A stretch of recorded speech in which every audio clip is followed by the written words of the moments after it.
तो जाल में भी उन्होंने जो मैनेज किया था अपने स्टाइल से करने का, वो लग गया कि ये एक उम्दा डायरेक्टर बन जाएंगे। ट्रेन डांसर के बाद उन्होंने काम ही शुरू किया था डांस डायरेक्टर के हिसाब से फिल्मों में। Aar Paar was a total, क्या कहा जाए उनको, हॉलीवुड मिक्सचर। आर पार में किया था, आर पार में इन्होंने रोड डायलॉग यूज किए थे, सड़क के डायलॉग, ठीक, जो कि आज बम्बैया भाषा जिसको कहा जाता है।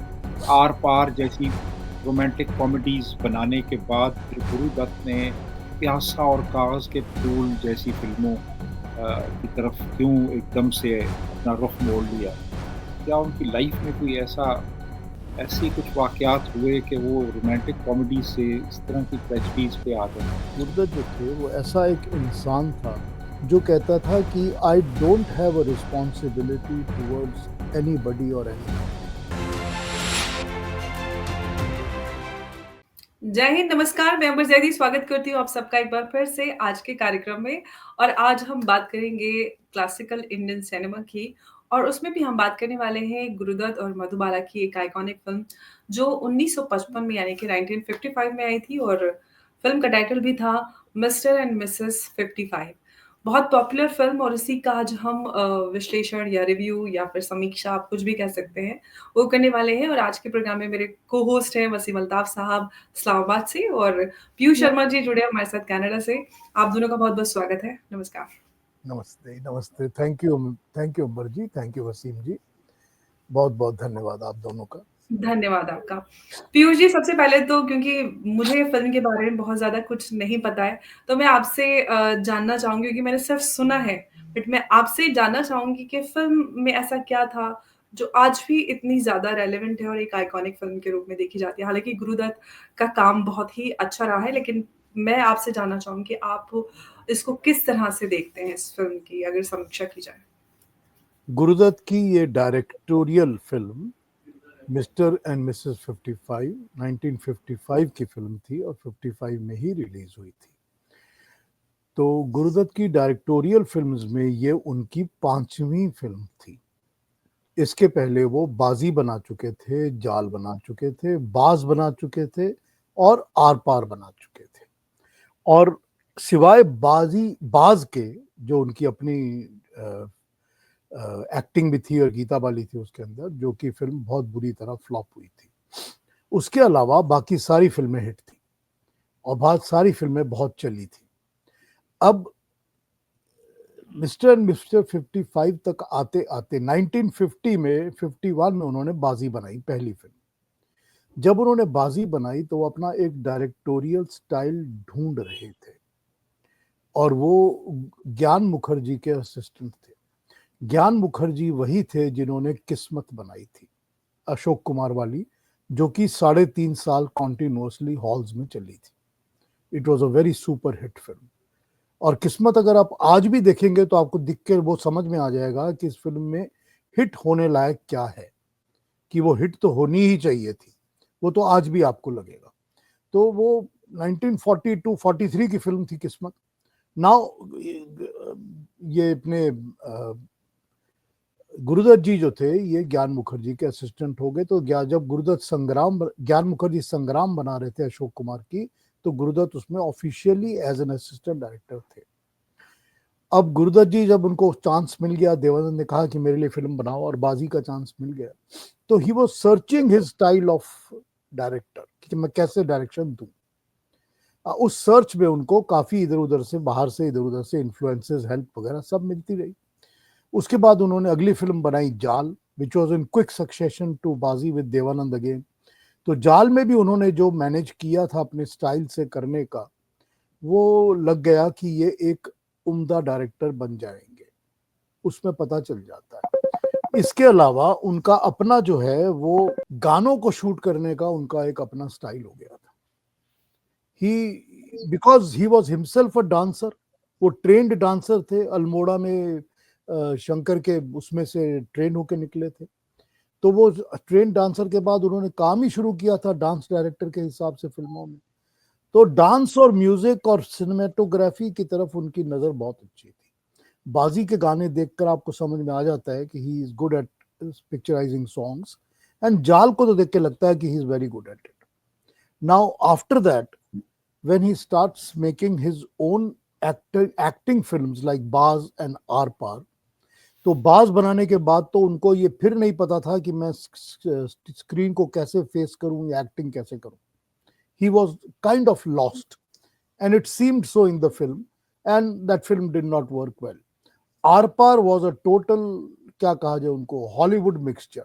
उन्होंने 5-6 फिल्में हॉलीवुड की उठाई, उनको मिक्स किया, मिक्स करके बनाया, ट्यून्स भी, म्यूजिक भी हॉलीवुड से बोरो किया, और उसको एक बनाकर उन्होंने एक क्विक फिल्म बना दी, रोड फिल्म जिसको कहते हैं.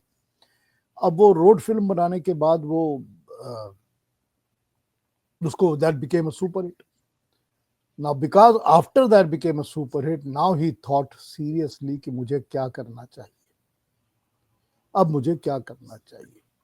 तो उनके दिमाग में एक पुरानी कैरी ग्रांट और बेटी डेविस और कैरी ग्रांट की एक पुरानी फिल्म थी जो उनके दिमाग में थी, और उसके स्ट्रक्चर के ऊपर बेस करके उन्होंने अपने राइटर अबरार अलवी से बात की और उन्होंने कहा कि एक स्टोरी इस तरह बनाई जाए.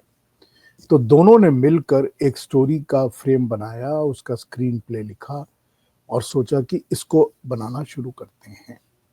अब गुरुदत्त के साथ एक बात ये थी कि वो कभी भी कैमरा फेस करने के लिए बहुत ज्यादा उत्सुक नहीं होते थे. He was not eager. इस फिल्म के लिए भी उन्होंने सोचा था कि हम सुनील दत्त को हीरो लेंगे, पर उनको कहा नहीं या उनको अप्रोच नहीं किया. But eventually he himself became the hero of the film and they started the film. Madhubala was a superstar at that time, और मधुबाला को अप्रोच करने के समय कि whether she will come and she will do it और not, ये उनको एक डाउट उनके दिमाग में था. तो इनके जो एक प्रोडक्शन मैनेजर हुआ करते थे, उनका नाम था गुरुस्वामी. वो गुरुस्वामी जो थे वो मधुबाला के फादर के साथ, अताउल्लाह खान साहब के साथ, he was very well acquainted. तो उन्होंने ही अप्रोच किया और पूछा कि हम फिल्म बना रहे हैं, गुरुदत्त साहब फिल्म बना रहे हैं, उसमें आपको लेना चाहते हैं. Madhubala was like day spot one से उसने कह दिया हाँ मैं करूंगी and I am very keen on it. और मधुबाला ने बहुत कोऑपरेट किया इस फिल्म में and she was like a darling of the whole unit. इतना अच्छा वो करती थी. और इसके अलावा मधुबाला के साथ एक ये था कि अताउल्लाह खान साहब ने कंडीशन रखी हुई थी कि ये 9 बजे जाएगी और 5:30 बजे आ जाएगी, स्टूडियो के सेट पे इतनी देर ही रहेगी. लेकिन मजे की बात यह है कि मिस्टर मिसेस 55 की जो इंडोर शूटिंग हुआ करती थी सेट्स के ऊपर, वो स्टार्ट ही शाम को 6:30 होती थी और अगले दिन सुबह तक चलती रहती थी. तो उसमें अताउल्लाह खान को उन्होंने ले तो किए हुए थे लॉज, लेकिन for Guru Dutt they relaxed everything. तो मधुबाला ने भी रिलैक्स कर दिया कि मुझे कोई प्रॉब्लम नहीं. और अब मैं आपको ये बताता हूँ कि जब ये फिल्म बनी और रिलीज हुई और हमने इस फिल्म को जब देखा है, तो हमको ये समझ में आता है कि ये फिल्म वो है जो कि it gives us the frame of what as a director is Guru Dutt. कि गुरुदत्त की डायरेक्टोरियल तरीके से खूबियां क्या हैं, उनका रिफाइंड या डिफाइंड मोमेंट क्या है कि वो कैसे डायरेक्टर है. क्योंकि इसके पहले उनकी डायरेक्शंस जो थी वो इन्फ्लुएंस्ड भी थी और वो अलग अलग टाइप की थी. लेकिन मिस्टर एंड मिसेस 55 को देख के आपको पता चलता है कि this is what Guru Dutt is as a director. तो एक तो उनकी डायरेक्टोरियल उसके अंदर दिखाई देती है कि what a fantastic director he is. इतना क्रिस्प डायरेक्शन है इस फिल्म का कि अगर आप आज उसको देखते हैं मिस्टर 55 को, तो it is like a institute of education for you. दूसरी बात, कैमरा वर्क. वीके मूर्ति साहब इतने फैंटास्टिक सिनेमाटोग्राफर थे. वो हमको बाजी और जाल में दिखना शुरू हो गया था, लेकिन यहां तक आते आते उनको ये पता चल गया था कि शॉट कंपोजिशन, शेड्स, लाइट्स किस तरह होनी चाहिए. Camera work of this film is outstanding camera work. और फिर उसके बाद आ जाता है म्यूजिक. तो वो ओपी नैयर के गाने और वो कमाल का म्यूजिक, इट वाज फैंटास्टिक. लेकिन इस फिल्म में जो आपको अलग तरीके से क्या कहा जाए, उसको हिट करता है ना कि अरे ये क्या कर रहे हैं, वो है इसका डायलॉग्स. इसके डायलॉग्स इतने ज्यादा मॉडर्नाइज्ड हैं कि उस समय तो लोग सोच ही नहीं सकते थे कि ऐसे भी डायलॉग लिखे जा सकते हैं. अब इसमें एक कैरेक्टर है सीता देवी जो कि ललिता पवार निभा रही हैं। वो कैरेक्टर है वुमेन्स लिब की तरफ वर्क करती है, जो मूवमेंट की हमको तलाक जो है पार्लियामेंट में पास हो जाना चाहिए बिल, कि हम लोगों को फीमेल्स को राइट होना चाहिए कि जब भी चाहें तलाक दे सकती है। तो वो एक्टिविस्ट है उस चीज की, और वो बिलीव करती हैं कि आदमी जो होते हैं वो सब एक्सप्लॉइटिव होते हैं, बुरे होते हैं, खराब होते हैं। तो this is what her crusade is. तो वो गुरुदत्त को हायर करती है कि तुम मधुबाला से शादी कर लो as a temporary marriage to gain her father's legacy, जो पैसे छोड़े हुए हैं, और उसको लेकर तुम 2-3 महीने बाद इसको डाइवोर्स कर देना। तो इस चक्कर में वो गुरुदत्त को हायर करते हैं। तो गुरुदत्त के कमरे में जब जाती है तो देखती है कि छोटा सा कमरा है और बड़ी गरीबी में रहता है ये बेचारा। तो वो उसको पूछती है कि क्या तू इसी एक छोटे से कमरे में रहते हो? तो उसने कहा जी बड़े आराम से रहता हूँ। कहती है कि तुम इस तरह जी कैसे सकते हो? तो उसने कहा आपने इतने सारे लोगों को नहीं देखा जो सड़कों पे रहते हैं, जिनके पास घर ही नहीं होते। तो ये घूम के उसको पूछती है कि आर यू अ कम्युनिस्ट? और गुरुदत्त जवाब देता है कि no I am a cartoonist. क्योंकि गुरुदत्त कार्टून्स बनाता है। अब ये जो क्रिस्पी डायलॉग्स है ना फिल्म के, वो इतने मस्त डायलॉग्स हैं इस फिल्म में। ये एक्सपेरिमेंट इन्होंने आर पार में किया था। आर पार में इन्होंने रोड डायलॉग्स यूज किए थे, सड़क के डायलॉग्स, ठीक, जो कि आज बम्बैया भाषा जिसको कहा जाता है। वो रोड डायलॉग्स पहली बार आर पार में इंट्रोड्यूस हुए थे किसी भी फिल्म के अंदर एज इन हिंदी फिल्म्स। तो उसके बाद जब ये 55 में आया तो ये विटी एंड क्रिस्पी डायलॉग्स इतने ज्यादा अपील करते हैं कि आज भी आप देखेंगी तो आपको बहुत अच्छा लगेगा। मैं एक एक लाइन में ये बताऊंगा आपको कि it is a piece of immortal art. अगर आप मिस्टर एंड मिसेस 55 देखने बैठेंगे तो you will feel delighted, you will feel happy, you will feel good, और आपको अच्छा लगेगा कि कितनी प्यारी फिल्म है ये। ओह, such a lovely piece of art this is. For me, it is one of my most favorite ever films, Mr. and Mrs. 55. I must have seen it number of times and I can see it many times again.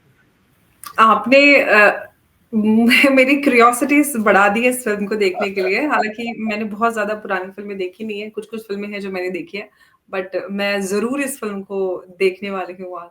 Wasim साहब कुछ कहना चाह रहे हैं शायद? मैं ये आपसे पूछना चाहूँगा कि ये दोनों फ़िल्में जो थीं आर पार और मिस्टर एंड मिसेस 55, ये हॉलीवुड की फ़िल्म से इंस्पायर्ड थीं बहुत ज़्यादा।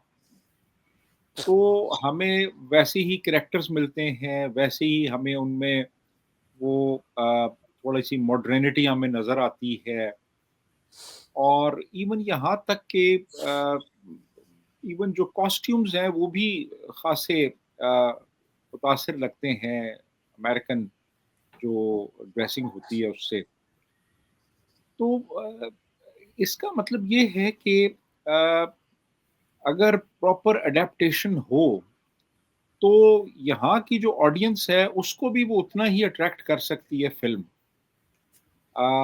बेशक उसका ओरिजिन कहीं भी हो, अमेरिकन हो, रशियन हो, किसी और मुल्क की हो। आप क्या कहते हैं इस बारे में? देखिए वसीम साहब, जो आर पार जहाँ तक सवाल पैदा होता है, आर पार का स्टोरी फैक्टर और उसकी जो कैरेक्टराइजेशंस आप देखते हैं, तो इट मेक्स नो डिफरेंस कि कोई टैक्सी ड्राइवर वहाँ टैक्सी चलाता है या यहाँ टैक्सी चलाता है, या गैराज में काम करने वाला जो है लड़का लड़की लोग इश्क कर रहे हैं, वो अमेरिका में कर रहे हैं, इंडिया में कर रहे हैं, it makes absolutely no difference there, सिवाय वैल्यू सिस्टम के। वैल्यू सिस्टम मतलब पहले सीन में आप बिस्तर पे नहीं चले जाएंगे। सो ये वैल्यू सिस्टम के अलावा जो बहुत ज्यादा फर्क आपको स्टोरी मटेरियल में नहीं दिखता। लेकिन जब आप मिस्टर मिसेस 55 पे आते हैं तो मिस्टर मिस्टर 55 में वेस्टर्नाइज्ड स्टाइलाइज्ड को क्रिटिसाइज करके जो इंडियन वैल्यूज हैं उसको अपलिफ्ट किया गया है। तो अगर वो इंडियन वैल्यूज को अपलिफ्ट करता है तो वो ऑब्वियसली कॉपी तो नहीं कर रहा ना पूरी तरह से। ये जरूर ठीक है, जो कॉन्सेप्ट है वो मैंने आपको जैसे बताया, कैरी ग्रांट और बेटी डेविस की पुरानी अमेरिकन फिल्म थी, उसमें से एक कॉन्सेप्ट उसने उठाया था क्या, कि एक प्रॉपर्टी इनहेरिट करने के लिए टेम्पररी मैरिज करती है, और वो टेम्पररी मैरिज करने के बाद दोनों में मोहब्बत हो जाती है। ये उसने वहां से कॉन्सेप्ट उठाया था अमेरिकन फिल्म से। लेकिन इसके बावजूद अगर आप देखते हैं इस कॉन्सेप्ट के अलावा अब ये जो कॉन्सेप्ट है ना, इस पर पता नहीं कितनी हिंदी फिल्में बनी हैं, मल्टीपल, लेकिन उसकी जो ट्रीटमेंट है ना, वही तो होता है ना जो आपको अच्छा लगता है देखने में। तो यहां पर यह कहा जा सकता है कि वेस्टर्न कॉन्सेप्ट हो सकता है, लेकिन फिर अगर आपने कैरेक्टराइजेशंस देखनी है फिल्म के अंदर, तो आप कहेंगे कि जो मेन कैरेक्टर्स हैं फिल्म के अंदर, चाहे गुरुदत्त है, चाहे जॉनी वॉकर है, या और भी दो चार और लोगों को ले लीजिए, वो मेन कैरेक्टर सब अपने pant shirt suit ties coat पहनते हैं। तो ये तो आम उन जमाने का या उस दिनों का आम ड्रेसिंग कोड था ही ना, आदमियों का, मेल का। और औरतों के लिए जितने कैरेक्टर्स हैं उसने साड़ी भी पहनवाई है। और फिर जो जैसे होता था अनमैरिड जो उन दिनों की लड़कियां होती थी, हाई स्कूल कॉलेज वगैरह गोइंग, वो सब कुछ पहनती थी, वो पैंट्स भी जीन्स भी पहनती थी होगी, या जो भी स्कर्ट्स या लॉन्ग ड्रेसेस जो भी पहनती थी वो सब पहनती थी। तो उसने तो वही दिखाया आपको, उसने कोई स्पेशल अलग नहीं दिखाया आपको कि मैं बोल्ड कुछ दिखा रहा हूं आपको या कोई। गुरुदत्त की एक खूबी थी कि कभी वो फीमेल बॉडी को एक्सप्लॉइट नहीं करता था। He has never never never done it. हाँ, ये आप कह सकते हैं कि खूबसूरती को उसने जरूर हाईलाइट किया है कि 14वीं का चांद हो या आफ्ताब हो, लेकिन वो फीमेल बॉडी को कभी एक्सप्लॉइट नहीं करता था। इसका तो मेरे पास मतलब ऐसा प्रूफ है कि मैं आपको क्या बताऊं इसके बारे में वन ऑन वन। लेकिन फिलहाल on mister and missus 55, even though the you see the concept of तलाक देना और हस्बैंड्स को बुरा समझना या कुछ भी करना, ये वो दिखा रहे हैं कि वो वेस्टर्नाइज्ड इन्फ्लुएंस के साथ इस चीज को सोसाइटी में प्रमोट कर रही है ललिता पवार। और इसी का अपोज करने के लिए उसने डायमेट्रिकली ऑपोजिट अपनी भाभी का कैरेक्टर यूज किया है, जो कि कुमकुम प्ले करती है। वो पूरी तरह से हिंदुस्तानी और इंडियन वैल्यूज को प्रेजेंट करती है। तो वो डायमेट्रिकली दो ऑपोजिट्स आपको दिखाता है और अल्टीमेटली बताता है कि जो इमोशन और लव होता है वो विन ओवर करता है कमर्शियलिज्म के ऊपर या मॉडर्निटी या वेस्टर्नाइज के ऊपर। यही तो आपको बता रहे हैं ना इस फिल्म के अंदर। जी वसीम साहब। जी, बिल्कुल। अच्छा, ये बताइए कि ये जो म्यूज़िक था ओपी नैयर का, ये बहुत गज़ब का म्यूज़िक दिया ओपी नैयर ने इस फ़िल्म में। और ये भी काफ़ी हद तक बज़ाहिर तो यही लगता है कि वो वेस्टर्न जो कंपोज़िशंस थी उनसे इंस्पायर्ड था। तो इसके बारे में आप क्या कहेंगे? जो ये वेस्टर्न म्यूजिक इंस्पिरेशन थी ना, ये प्राइमरीली इंस्पिरेशन गुरुदत्त की अपनी थी। गुरुदत्त जी चाहते थे कि इस तरह का म्यूजिक बने। तो वो, अब आप अगर मिस्टर 55 उठा के अब देखेंगे आप, तो उस फिल्म के अंदर जो बैकग्राउंड म्यूजिक है ना, सारे बैकग्राउंड म्यूजिक के अंदर नैयर साहब के दूसरे गानों की ट्यून्स बजती रहती हैं। जो मुसाफिर खाना का गाना भी है या दूसरी फिल्म का भी है, दूसरी फिल्मों में जो गाने आए हुए हैं ना, वो सारे उसमें बजते रहते हैं। तो वो जो उनकी अपनी ट्यून्स थी, जो उनके दिमाग में थी या जो कंस्ट्रक्ट कर रहे थे, बना रहे थे जिन ट्यून्स को, उन ट्यून्स को यूज कर रहे थे। अब नैयर साहब का जो अपना वे ऑफ वर्किंग था, उस वे ऑफ ऑर्केस्ट्रेशन और ट्यून्स में पंजाब और वेस्ट का मिला हुआ तो सारा रस तो वही था उनका। तो वो या तो टोटल पंजाबी ट्यून्स बनाते थे और पंजाबी ट्यून्स के अंदर वेस्टर्नाइज्ड ऑर्केस्ट्रेशन वगैरह डाल के उस तरह से अपना क्रिएट करते होते थे ट्यून्स। उन दिनों तो वही कर रहे थे, उसी को करके वो फेमस हुए थे नैयर साहब। तो इसमें कोई डाउट नहीं है कि दस। और मैं आपको एक और बात बताता हूँ, ये अच्छा चलिए अब मैं आपको दूसरे डिटेल्स बताने शुरू करता हूँ। मुझे वीए के रंगाराव साहब ने ये बताया था। रंगाराव साहब साउथ के बहुत बड़े फिल्म क्रिटिक और म्यूजिक कलेक्टर हैं और डांसर हैं, खुद भी बहुत अच्छे डांसर हैं भरतनाट्यम के। और म्यूजिक की सेंस और म्यूजिक पे लिखना उनका बहुत अच्छा है। बहुत सालों तक वो स्क्रीन में लिखते रहते थे। तो मुझे रंगाराव साहब ने ये बताया था कि उन्होंने आराधना के बाद मद्रास में एस.डी. बर्मन के साथ एक इंटरव्यू किया था। तो जब एस.डी. बर्मन के साथ इंटरव्यू कर रहे थे तो बातें करते करते बर्मन ने बताया था कि दो ऐसे डायरेक्टर्स हैं जिनको मैं जब गाने सुनाता हूं बना के कंपोज करके, तो मुझे बहुत ही ज्यादा केयरफुल होना होता है, क्योंकि उनके कान म्यूजिक के लिए बहुत परिपक्व हैं, बहुत मैच्योर्ड हैं और वो बहुत अच्छी तरह पकड़ लेते हैं। एक गुरुदत्त थे और दूसरे विजयन। ये एस डी बर्मन ने बताया अपने मुंह से। फिर कहते थे मगर इन दोनों में से भी मुझे अगर डर लगता था किसी से तो वो गुरुदत्त था। और डर मुझे ये लगता था कि ये मेरी हर ट्यून के अंदर किसी ना किसी का ये वाला इन्फ्लुएंस यहाँ से है, ये इन्फ्लुएंस वहां से है, इसको यहाँ से काट दीजिए, ये ट्यून यहाँ इतने तक ठीक है, इतनी है बोलते वो बहुत ज्यादा इसकी समझ रखता था। तो गुरुदत्त को एक म्यूजिक की समझ बहुत अच्छी थी। तो जरूरी बात है कि जब म्यूजिक की समझ थी तो वो उस हिसाब से अपनी ट्यून सेलेक्ट करता था या लेता था गानों की, और उस पर खरे उतरते थे। अपने नैयर साहब बहुत खरे उतरते थे उसके ऊपर। तो नैयर साहब, और एक और बात बताएं कि जब आर पार हिट हो गई तब तक तो नैयर साहब का भी फुटिंग नहीं थी इंडस्ट्री के अंदर, वो भी तो डामाडोल थे, टिकेंगे या नहीं टिकेंगे पता नहीं था।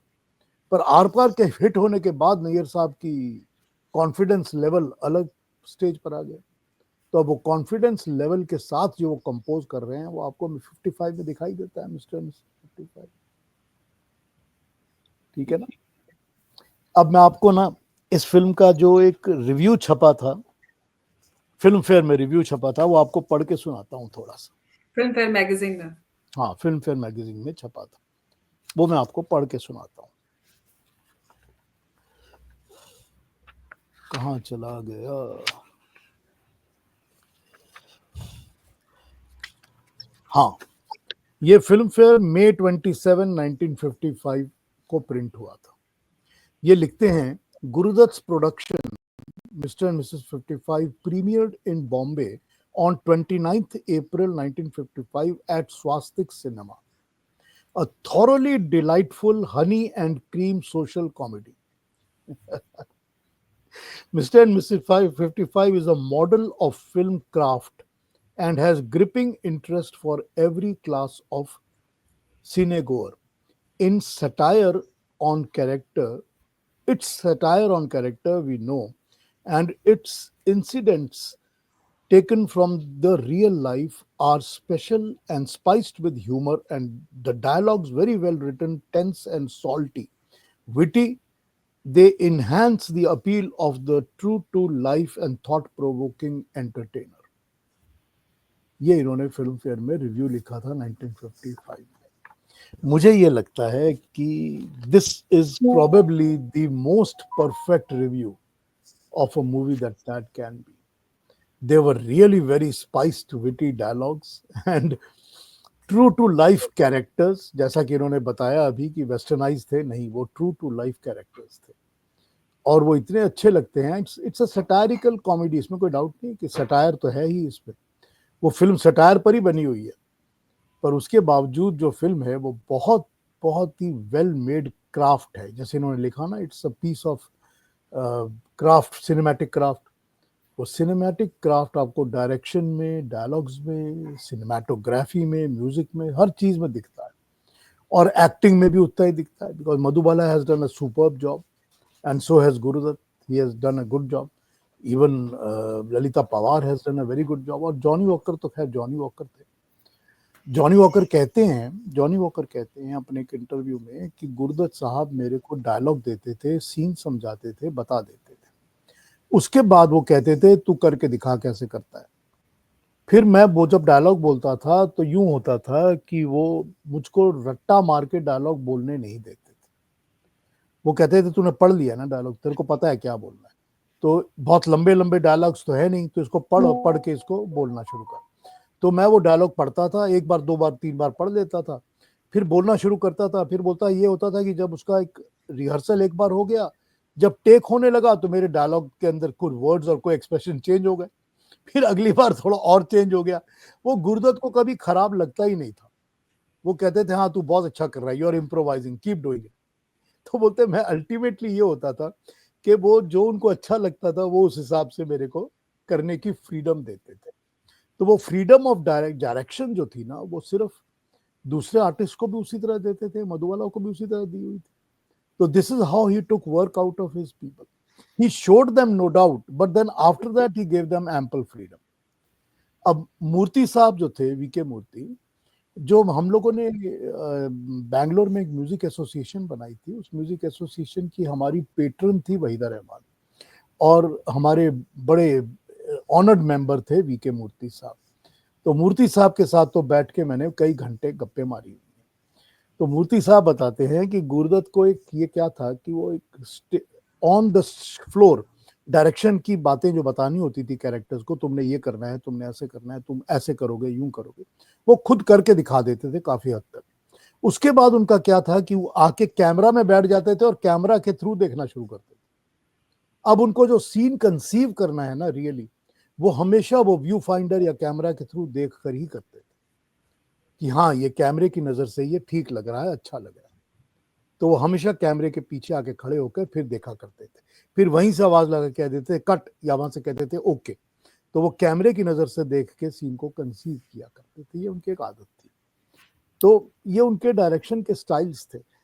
अब ये जो स्टाइल्स जो है ना आपको जो भी दिखते हैं, वो स्टाइल्स बहुत ज्यादा आपको डिफाइंड तरीके से फिर प्यासा में या कागज के फूल में या बाकी की फिल्मों में दिखाई देंगे, that how he became such a well known director. एक बात और बताता हूँ आपको, ये भी मूर्ति साहब ने बताई थी कि कागज के फूल को फ्रांस ने खरीद लिया था फिल्म को, उसके सिनेमाटोग्राफी को स्टडी करने के लिए फ्रेंच इंस्टीट्यूट ऑफ सिनेमा जो है उसके सिनेमाटोग्राफी कोर्स के अंदर उस फिल्म को रखा गया था कि आपको इसको देख के स्टडी करना है।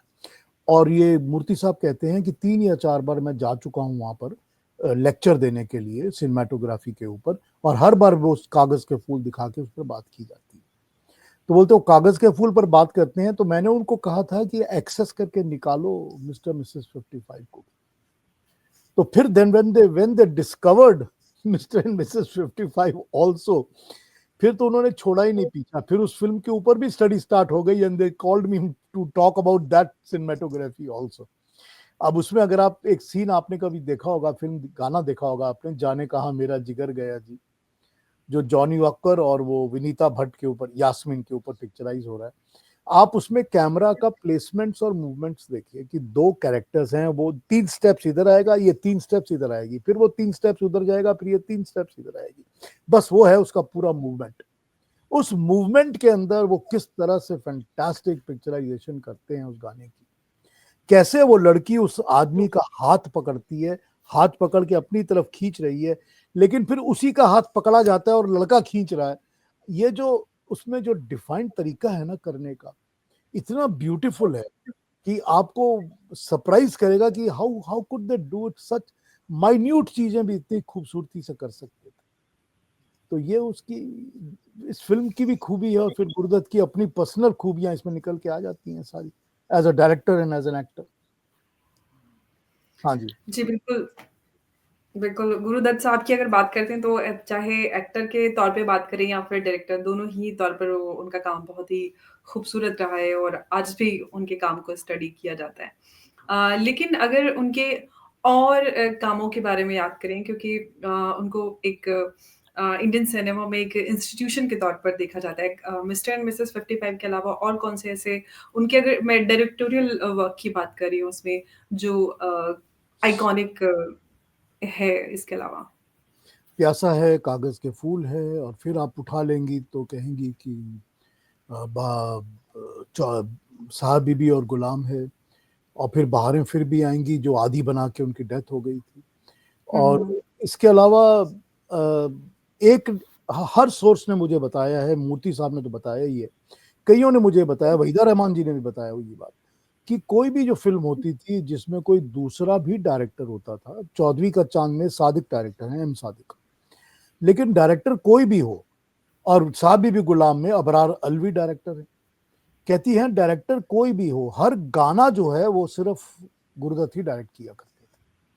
और सीआईडी में भी जितने गाने हैं, हालांकि सीआईडी के डायरेक्टर राज खोसला हैं, लेकिन गाने सारे गुरुदत्त जी ने डायरेक्ट किया। तो गाने का एक सीन पहले, गाने का एक सीन बाद, कनेक्टिंग सीन्स और गाना, ये तो गुरुदत्त साहब बैठ के खुद डायरेक्ट किया करते थे, चाहे दूसरा डायरेक्टर जो भी करे। तो ये आप अब उनके वो वाली फिल्में उठा लीजिए, चाहे वो साहब बीबी गुलाम है, चौधरी का चांद है, सीआईडी है, तो आपको उसमें गुरुदत्त के डायरेक्टोरियल पीसेस और टचेस दिखाई देने लग जाते हैं आपको। साहब बीबी गुलाम में तो बहुत एविडेंटली दिखते हैं। मुझे तो ये क्या कहते हैं इनको, मूर्ति साहब ने ये कहा था कि मीना कुमारी ने ये शर्त रखी थी साहिब बिन गुलाम में कि मेरे सारे सीन गुरुदत्त ही डायरेक्ट करेंगे।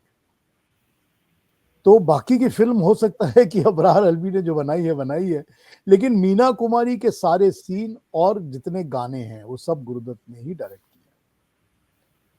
तो this is what, if you want to watch Guru Dutt, these are the things you have to watch and look at them. Sahib Bin Ghulam is a very beautiful film, absolutely beautiful film. उसी तरह से एब्सोल्युटली कागज remakes भी काफी हुई है उस पे। बहुत बहुत खूबसूरत फिल्म है वो। कागज के फूल भी बहुत अच्छी फिल्म है, बहुत थॉट प्रोवोकिंग और अच्छी, आपको स्ट्राइक करती है। उसी तरह से प्यासा भी है। प्यासा तो फिर उसमें आपको पोइट्री भी और उसकी क्या कहा जाए उसको सटायर भी, वो भी स्ट्राइक करता है, आपको लगता ही है।